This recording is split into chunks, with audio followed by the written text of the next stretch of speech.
Agora, nós vamos ver uma entrevista completa que Netanyahu deu ao canal CNBC. Vamos ver essa entrevista 100% em português, com o timbre da voz idêntica às vozes originais. E ao final da entrevista, eu também vou trazer o meu ponto de vista sobre o que acabou de acontecer, falar um pouco sobre essa nova ofensiva que Netanyahu, Israel, está fazendo contra o Líbano, contra Gaza, ou melhor, contra o Hamas, contra o Hezbollah, contra alguns terroristas ali do Iêmen e tudo mais. Então, vamos ver a entrevista agora e ao final eu vou trazer aqui a minha visão sobre o que acabou de acontecer, tá? Bora! Senhor Primeiro-Ministro, obrigado pelo seu tempo. Obrigado por virem. Há relatos de avanço israelense em Rafah. Pode nos atualizar sobre a situação e o plano atual? O que fazemos é o necessário para vencer esta guerra. Temos que destruir as formações de combate do Hamas. Eles têm 4 batalhões terroristas em Gaza. Não podemos deixá-los lá. Retomariam Gaza e seu poder militar. Juraram cometer esses atos bárbaros repetidamente. Decapitar mulheres, estuprá-las, sequestrar crianças, queimar bebês. Prometeram fazer isso várias e várias vezes. Não podemos deixá-los impunes. Para evitar, devemos destruir os batalhões restantes. Então é isso que fazemos. Fazemos com cuidado. Estamos evacuando as pessoas. Até agora, 500 mil pessoas saíram de Rafah em segurança. Para onde vão? Saíram das zonas de combate porque pedimos. Para onde vão? Vão para fora de Rafah, longe das zonas de combate. Se afastam porque pedimos que se mudassem para lá. O Hamas faz de tudo para mantê-los em perigo. Até atirando neles se tentam sair. Fazemos tudo ao nosso alcance para tirá-los do perigo. Milhões de SMS, ligações, panfletos. Infelizmente, eles se movem. É importante. Esperamos uma invasão em larga escala? E como seria isso? Acho que vê-se uma ação responsável e gradual que estamos tomando. O mais crucial é permitir que a população civil saia. Esse tem sido, basicamente, nosso modus operandi desde o início. Por isso, a proporção de civis mortos nesta guerra é uma das mais baixas, talvez a menor, na história de guerras urbanas modernas, ao contrário dos relatos. Aliás, soube que a ONU reavaliou, após 7 meses, o número de mulheres e crianças mortas. Cada morte é uma tragédia, diga-se de passagem. Para nós, cada civil morto é uma verdadeira tragédia, uma vida perdida. Mas para o Hamas, é estratégia aumentar o número de civis mortos. Mesmo assim, conseguimos números bem menores. Há uma percepção mundial de que você pode proteger mais os civis em Gaza. Fazemos isso com pouquíssimas mortes civis. E espero que continue assim. Bem, nenhum exército fez mais na história. E não sou eu quem diz isso. Quer dizer, eu digo, mas quem afirma é o coronel John Spencer, chefe de guerra urbana em West Point. Ele diz que nenhum exército na história se esforçou tanto quanto Israel para evitar mortes civis, abrindo mão da surpresa, dando tempo para o inimigo se organizar para o ataque que vem. Mas fazemos isso porque nos importamos com as vítimas civis. Enfrentamos um desafio único. 35 mil terroristas em área densa, 50 metros acima e abaixo do solo em túneis. Mesmo assim, conseguimos porque estamos comprometidos e vamos continuar. Há também um relato hoje que os EUA pressionam para liberar o 1 bilhão em armas para Israel. Pode confirmar? E tem ideia de quando isso ocorrerá? $1 bilhão. Bem, espero que isso aconteça logo. Olha, agradeço a ajuda dos Imael desde o início da guerra. O presidente Biden veio aqui. Ele mandou porta-aviões e recebemos armas. Sim, discordamos sobre Gaza e Rafah, mas temos que fazer o necessário. Às vezes, é preciso fazer o que garante sua sobrevivência futura. Não podemos deixar o Hamas retomar Gaza. Não seria só uma grande vitória para o Hamas, mas também para o eixo do terror do Irã, que tenta nos cercar com ameaças, das quais o Hamas é parte. E essa vitória é contra o Irã. É uma vitória para os árabes moderados que entendem que seu futuro depende da nossa vitória. Então, fazemos o que é preciso. Estamos dialogando com eles. Mas, no fim, faremos o necessário para proteger nossa nação e evitar que essas atrocidades se repitam. Os EUAs estão retendo as bombas de 502 mil libras? Sim, até agora tem. Acho que isso é público. Espero que superemos isso. Mas eu disse, olhe, no dia da memória do Holocausto, Há poucos dias, eu disse: agradeço a ajuda americana, mas não posso permitir que o Hamas nos ameace com esse genocídio. De fato, se pudessem, fariam exatamente o que aconteceu conosco há 80 anos no Holocausto. Lá, estávamos indefesos, e eles assassinaram 6 milhões do nosso povo. 1/3 dos judeus no mundo. O Hamas, se pudesse, faria o mesmo. A razão pela qual não podem é que nós os repelimos, mas não vamos deixá-los lá. Ninguém deixaria. Os Zewari deixariam um inimigo na fronteira, não a milhares de quilômetros, mas a centenas de metros, após cometer o equivalente a 29 massacres de 11 de setembro em um dia, 50 mil americanos mortos, 10 mil reféns desses criminosos. Isso não aconteceria. Sabe, os Zewar não fariam isso, e nós também não. Então temos que fazer o que é preciso, e eu parafraseio isso. Um país faz o que tem que fazer, e hoje podemos. Mas dá para vencer essa luta sem apoio do Zewar? Bem, a resposta é sim. Ó, Valorizamos o apoio dos Estados Unidos. Queremos ele. Farei tudo pelo apoio dos Estados Unidos, mas não à custa da nossa segurança. Quando necessário, ficamos sozinhos. E contra esses selvagens, temos que vencer. Não temos escolha. Mas Ben-Gurion declarou a independência contra a oposição dos Estados Unidos. O secretário Marshall se opôs à independência de Israel. Na verdade, os Zewar impuseram um embargo de armas a Israel. Mesmo assim, Ben-Gurion fez o que tinha que fazer. Em 1981, Begin destruiu a fábrica de bombas de Saddam em Osirak. E Ronald Reagan, o presidente na época, impôs um embargo de armas. Reteve os F-16, acho, por 3 meses. Mas fizemos o que tínhamos que fazer. Com o tempo, as pessoas veem que você faz o necessário. Às vezes há desentendimentos, mas reconhecem que foram as decisões certas. E acho que verão que as decisões atuais também são certas. Como anda a sua relação com o presidente Biden hoje em dia? Conheço-o há muito mais que esses dias. Conheço-o há mais de 40 anos. É uma amizade muitas vezes marcada por desacordos. O presidente Biden disse isso, e eu também digo abertamente. Mas isso não impediu a amizade. No fim, sou o primeiro-ministro de Israel. Tenho que cuidar do único Estado judeu. Espero fazê-lo ao máximo com acordos. Mas às vezes, mesmo com divergências, fazemos o necessário pela sobrevivência de Israel. Isso influenciou sua decisão sobre Rafah, considerando a ameaça dos IUA de reter armas? Foi considerado, mas não foi uma decisão tomada levianamente. Sabe, eu respeito os Estados Unidos. Respeito os presidentes americanos, quem esteja no poder, e Joe Biden. E isso não é um problema. Mas a responsabilidade é fazer o necessário para garantir o futuro e segurança. Então faço o que precisamos e espero que possamos resolver isso. Todas as divergências que tivemos, incluindo na guerra de Gaza, não são novas. Mas no final, sempre superamos. Tenho certeza de que desta vez também superaremos. O governo deu notas mais altas na distribuição de ajuda humanitária. Por que demorou tanto para liberar essa ajuda? Bem, por um lado, o Hamas saqueava e ainda saqueia diariamente. Sabe, o Hamas e outros grupos estão saqueando. Então, levamos ajuda a Gaza por várias passagens que abrimos, rotas terrestres e às vezes por lançamentos aéreos. E agora tentamos uma rota marítima que eu mesmo iniciei. Nossa política desde o início da guerra era fornecer a ajuda humanitária básica exigida por lei internacional. Mas nas últimas 6 semanas, mudamos para não só fornecer ajuda básica, mas inundar Gaza com ajuda humanitária. E é isso que estamos fazendo. Agora temos 2 dificuldades, na verdade. Uma é que o Hamas está saqueando. A segunda é que queremos abrir uma dessas passagens, a de Rafah.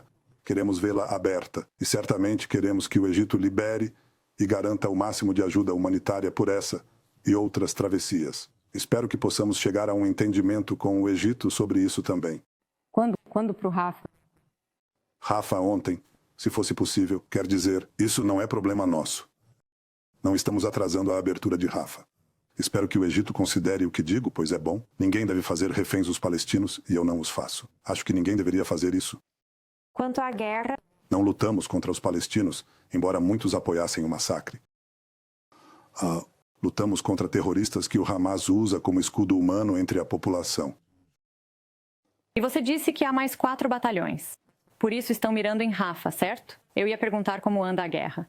Vemos o Hamas voltando às cidades do norte já conquistadas. Os reféns ainda não foram libertados. Então, está mesmo indo bem? Bem, metade dos reféns voltou e muitos duvidavam disso. E temos a outra metade. Estou comprometido em trazer todos eles de volta. É devastador ver o que acontece com eles nas masmorras de terror e com suas famílias. O Hamas é muito cínico e extremamente cruel. Lutamos contra o mal puro, termo usado pelo presidente Biden, e isso não mudou. Eles eram pura maldade. Eles são pura maldade. Mas como fazer isso? Como combatê-los? Primeiro, entenda que não são só uma organização terrorista.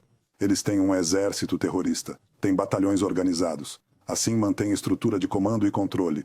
Se não destruir os batalhões, um líder do Hamas pode ordenar 1000 ataques. Então, é preciso esmagar esses batalhões. Depois, como em outros lugares, voltamos para limpar. Como em outras partes de Gaza, só termina após esmagar os batalhões. Quanto tempo isso leva? Bem, eu disse há algumas semanas que leva um tempo para entrar em Rafah. Estamos agindo com cautela para permitir a evacuação da população. Mas a parte intensa do combate, o esmagamento dos batalhões, está próxima. Não demora muito. Depois, sim, haverá ação contínua, mas em intensidade e escala bem menores, limpando restos. É questão de semanas até acabar. A operação em Rafah, se seguir o plano, é questão de semanas, não meses ou anos. Limpar, manter... E depois do Rafah, o quê? Você precisa de 3 coisas para concluir isso. Primeiro, você precisa vencer as formações de combate organizadas. Depois, há as operações de limpeza. Por fim, manter a desmilitarização, evitando o ressurgimento terrorista e reagrupamentos. E isso está rolando, né? Isso está rolando agora, mas ainda não acabamos de destruir. Os chefões ainda estão lá. Matamos, eliminamos 4. Eliminamos 2 dos 4 líderes do Hamas. Faltam 2. Vamos pegá-los, beleza? Não vamos sossegar até conseguir. Então tem que pegar os chefes, tem que pegar os batalhões, depois tem que limpar tudo. Tudo isso estamos fazendo agora. Quando acabar, é o fim da guerra, pelo menos da parte intensa. O que precisa para reconstruir Gaza e ter um futuro diferente, sem ameaçar Israel? Precisa de 3 coisas. Primeiro, desmilitarização contínua. Isso só dá com Israel agindo quando vê terrorismo ressurgindo. Segundo, uma administração civil que não seja o Hamas, nem queira destruir Israel. E isso dá para fazer com a ajuda de países árabes e da comunidade internacional. E a terceira coisa necessária é a reconstrução. Isso pode ser feito com a ajuda de atores importantes da comunidade internacional. Mas é preciso limpar Gaza do Hamas. Não há futuro para Gaza, palestinos, Israel ou paz no Oriente Médio se o Hamas vencer. E se não for derrotado, ele sai vitorioso. Isso seria uma vitória enorme para eles e uma derrota tremenda para todos nós. O que os habitantes de Gaza, o que o Hamas quer? O que eles gritam? Eles gritam morte a Israel, morte à América. O que o Irã, que patrocina o Hamas, quer? Morte a Israel, morte à América. Aliás, há apoiadores nos campi universitários dos Estados Unidos. Eles gritam as mesmas coisas. Morte a Israel, morte à América. Inacreditável. Sei que isso não reflete a grande maioria do povo americano. Quando perguntados quem apoiam, Israel ou Hamas, 80% dos americanos dizem Israel. 20%, ainda enorme, apoiam o Hamas. São os mesmos 20% que dizem que Bin Laden estava certo. Então eles odeiam a América. Por isso odeiam Israel. Não odeiam Israel por causa da América. Eles odeiam, não. Na verdade, odeiam. Não odeiam a América por causa de Israel. É o contrário. Odeiam a América porque odeiam Israel. Odeiam a ideia de democracia e sociedades liberais. Nos veem como implantes coloniais, sabe? Estamos aqui neste país, nesta cidade, declarada capital por Davi há 3.000 anos. Acho que tudo é visto pelo outro lado, mas lutamos pela verdade e pelo nosso futuro. E continuaremos a fazer isso. Há dúvidas sobre o que acontece depois, o que Israel quer, se pretende ocupar Gaza e quem deve preencher esse vácuo de poder. Como isso deveria ser? Será um vácuo de poder. Não deve ser um vácuo controlado pelo Hamas. Isso não é vácuo. Quem diz parem a guerra já, deixem o Hamas lá, mantenham os batalhões em Rafah, na verdade está falando, deixem o Hamas se reagrupar, retomar Gaza e ameaçar de novo. Isso não vai rolar. O que eu quero ver é uma administração civil sem Hamas. com Israel mantendo a responsabilidade militar geral. É a única coisa que funcionaria. Mas tem uma condição. O dia depois do Hamas é o dia depois do Hamas. O dia depois do Hamas é quando ele for destruído. Não dá para ter os dois. Não dá para manter o Hamas e falar do dia seguinte, porque não vai ter dia seguinte. Vai ser só mais do mesmo horror. Pode falar de uma solução de 2 estados após remover o Hamas? Olha, a solução de 2 estados é basicamente a maior recompensa possível para os terroristas. 80% dos palestinos em Gaza e na Cisjordânia apoiam essa selvageria. Dar-lhes um estado teria 2 efeitos. Primeiro, seria uma recompensa enorme por cometerem o pior massacre contra judeus desde o Holocausto. Segundo, seria um estado logo tomado pelo Hamas e Irã, não promovendo a paz. Seria apenas uma base para uma futura guerra contra Israel. Acho que isso não vai acontecer. E a maioria dos israelenses diria, não façam isso. Eu argumentaria que, se derrotarmos o Hamas, devemos buscar algo que acredito ser possível no Oriente Médio, ter as populações. Na verdade, os palestinos têm todos os poderes necessários para se governar e nenhum poder que possa ameaçar a sobrevivência de Israel. Isso significa que a responsabilidade militar nas áreas palestinas próximas a Israel ficaria com Israel.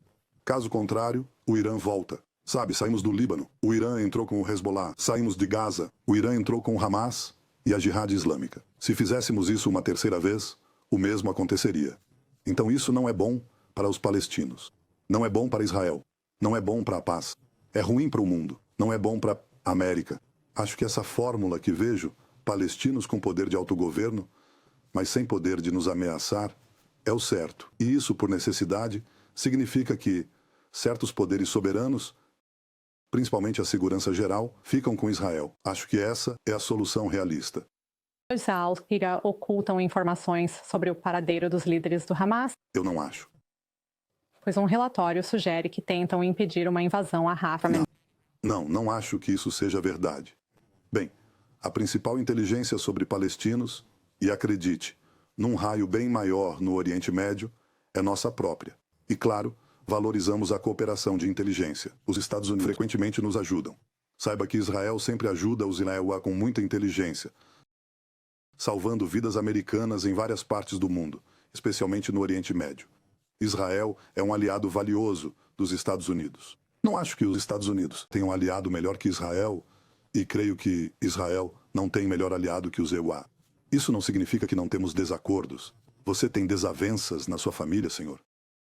Claro. Pois é, nós também temos na nossa família. Quem não tem, né? Você falou do Irã e isso levanta a questão da guerra sem fim.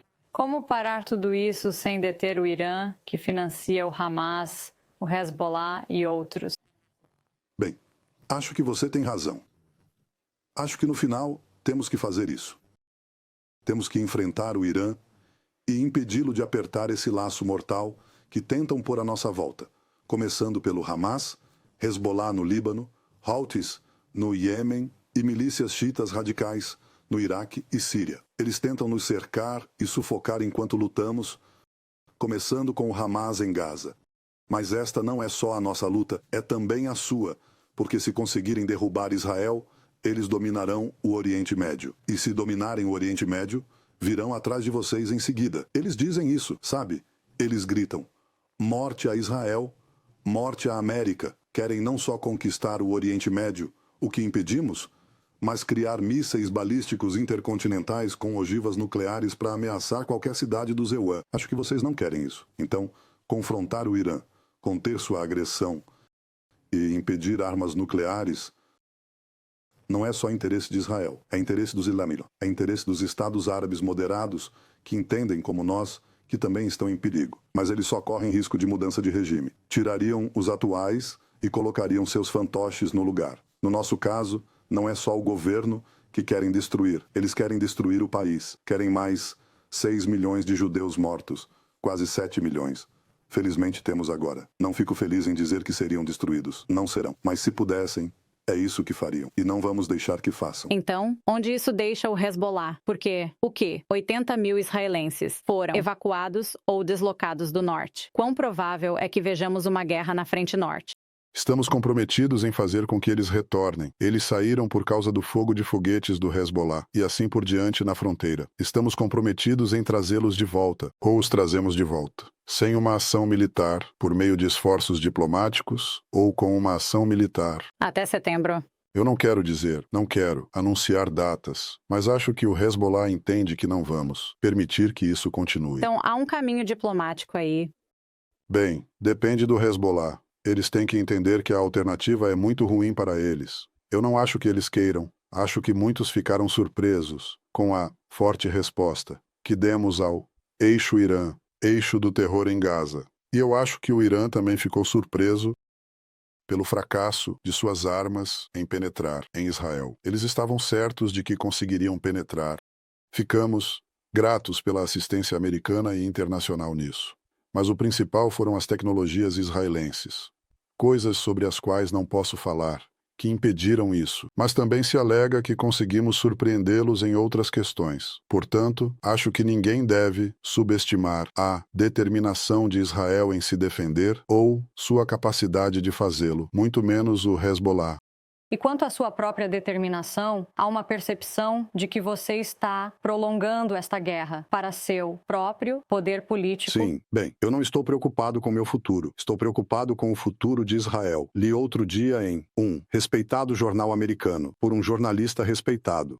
Ele disse que Netanyahu quer que a guerra continue porque, se não continuar e ele for retirado do cargo, muitas pessoas pensam assim: Sara, meu julgamento está em andamento desde que retomei o cargo. Em Israel, primeiros ministros eleitos não têm imunidade contra processos. Felizmente, este caso está se desenrolando, e há alguns meses, os juízes chamaram os promotores e disseram: vocês realmente deveriam retirar a acusação principal, sabem? A acusação de suborno. Os juízes estão dizendo isso à acusação.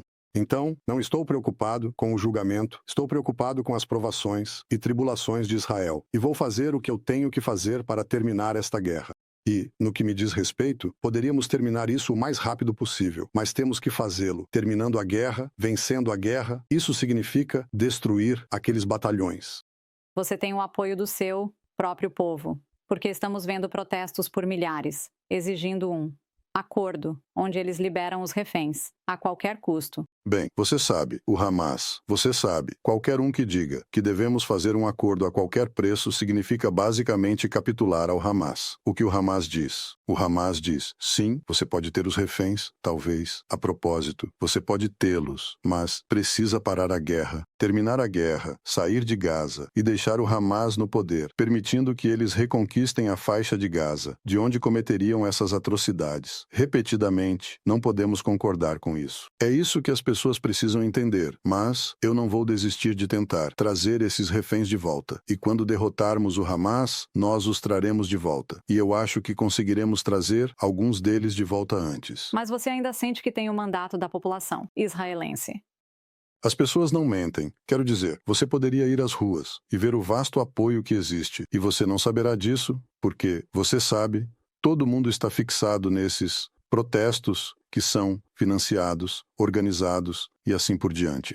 Mas eles não refletem a maioria das pessoas mais do que as mobocracias nos campi. Esses manifestantes, essas multidões, refletem a maioria do povo americano. Bem, é a mesma coisa aqui. A maioria das pessoas aqui apoia uma vitória. Elas querem ver uma vitória. Elas querem ver o Hamas removido, porque entendem que seu próprio futuro está em jogo. Bem, pelo menos eu espero que não. Você sabe sobre os protestos nos campi universitários. O crescente antissemitismo, mesmo além dos campi. Eu me pergunto, qual você acha que é a ameaça à segurança para os judeus americanos neste momento?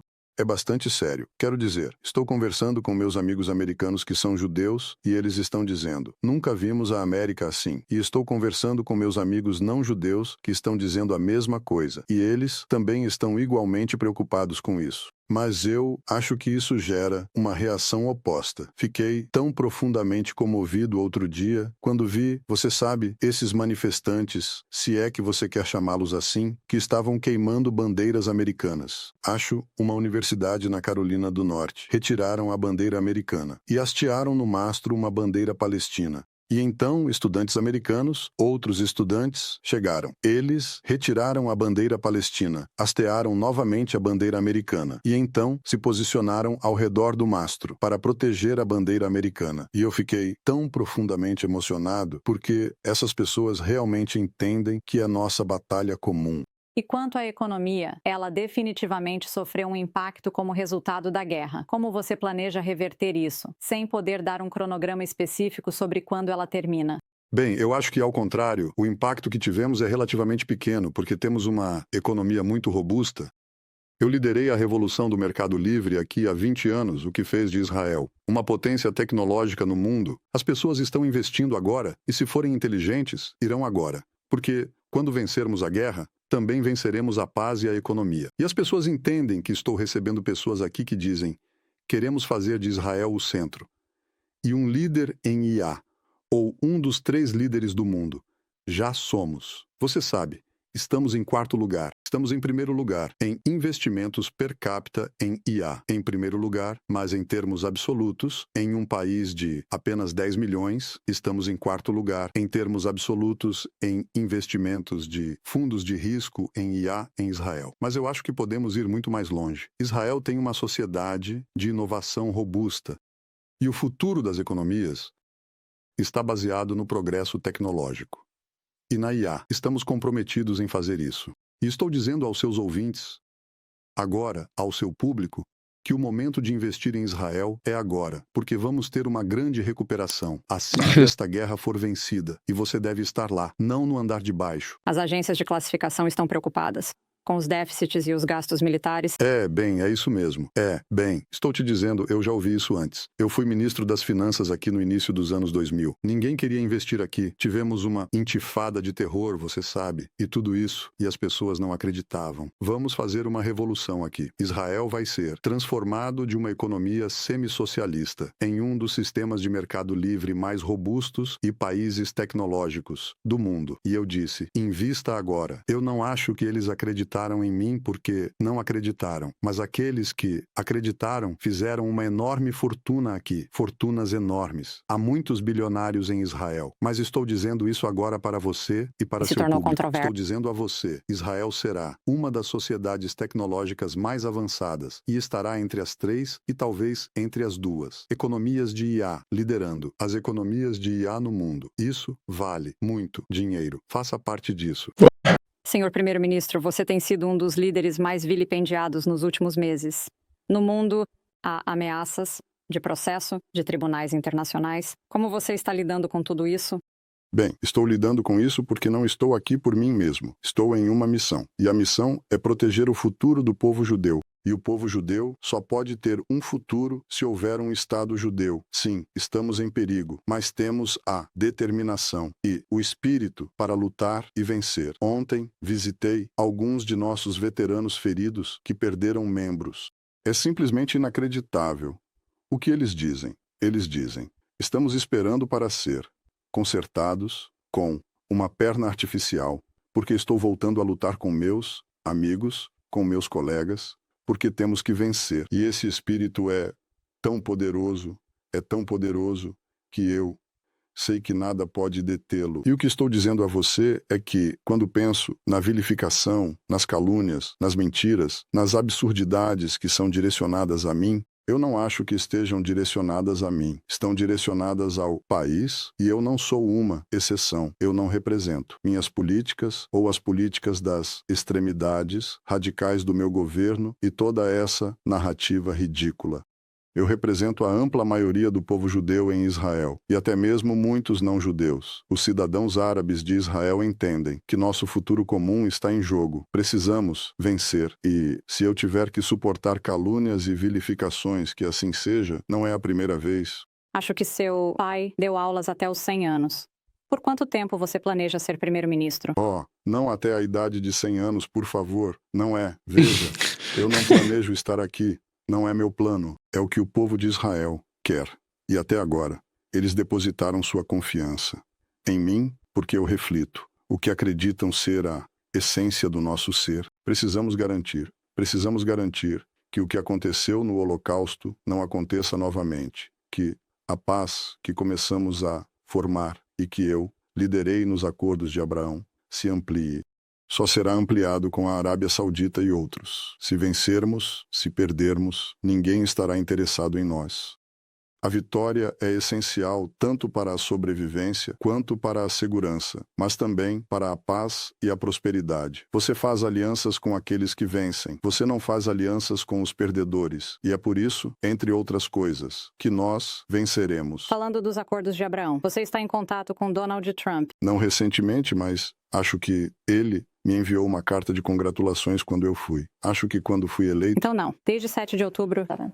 Não, mas você sabe, eu sempre apreciei o apoio que ele deu. Foi muito, muito importante. Ele nos apoiou no reconhecimento de Jerusalém como nossa capital, na mudança da embaixada para cá, no reconhecimento da nossa soberania nos altos do Golã e na saída do que eu considerava um acordo com o Irã desastroso. E eu aprecio tudo isso, assim como aprecio o fato de que recebemos o apoio que tivemos do presidente Biden. E, eu acho que, no final das contas, o povo americano e os presidentes dos Estados Unidos olham para a situação aqui no Oriente Médio e perguntam: quem está ao lado da América? Quem defende os mesmos valores que a América defendeu? E a resposta é Israel. Senhor Primeiro-Ministro, muito obrigado pelo tempo hoje. Obrigado. Acabou. Show! Bom, nesse exato momento, nessa entrevista aqui tem algumas coisas que estão um pouco desatualizadas, como por exemplo, a questão lá em Rafah. Israel já declarou que assumiu o controle de Rafah há alguns dias, na verdade, nesse mês de setembro. O sistema de inteligência de Israel já declarou que matou eliminou no geral cerca de 2.000 combatentes do Hamas, destruindo ali também várias áreas de redes de túneis que o Hamas tinha em Rafah, além também de, lógico, de destruir também outras infraestruturas de combatentes do Hamas. E aí o IDF decretou que assumiu o controle de Rafah. E agora, nesse momento, Israel está concentrando suas forças no sul do Líbano contra o Hezbollah. Recentemente, o Hezbollah lançou um ataque meio pesado contra Israel e aí Israel está revidando com força total. Só que antes disso também, o Hezbollah ficou muito chateado, né? E aí foi pra cima de Israel, porque desde o dia 7 de outubro de 2023, que foi quando o Hamas atacou Israel, e aí começou essa nova escalada, Israel já matou, só do Hezbollah, cerca de 16 comandantes do alto escalão. E do Hamas, Israel já eliminou ali cerca de 10 comandantes do alto escalão. E aí, o Hezbollah se vê meio que numa saia justa de ter que ir pra cima. Só que Israel tá muito bem equipado.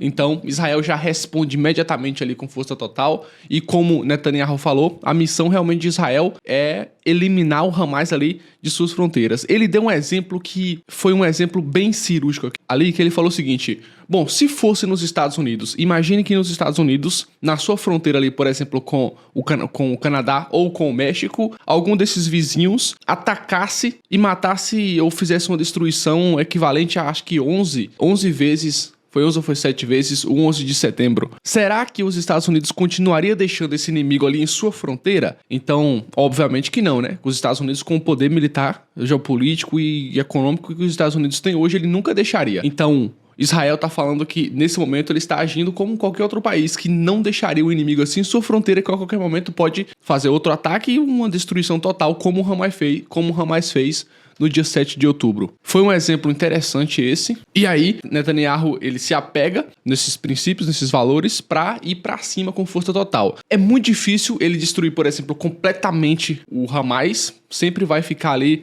algumas células, por mais que essas células fiquem ocultas, né, do Hamas, do Hezbollah, entre outros. No geral aqui, Netanyahu, Israel tá falando que ele quer ir pra cima e quer eliminar pelo menos todos os comandantes assim do mais alto escalão. E tá fazendo isso. Então tá aí a entrevista. Foi interessante a gente ver uma visão mais clara. E eu gostei. Espero que vocês tenham gostado da dublagem também. Já encaminhe esse vídeo pra alguém que tem interesse. Siga lá no Instagram, porque é muito importante. Eu tô postando conteúdo diário lá, atualização diária sobre a geopolítica. Então não deixe de seguir no Instagram.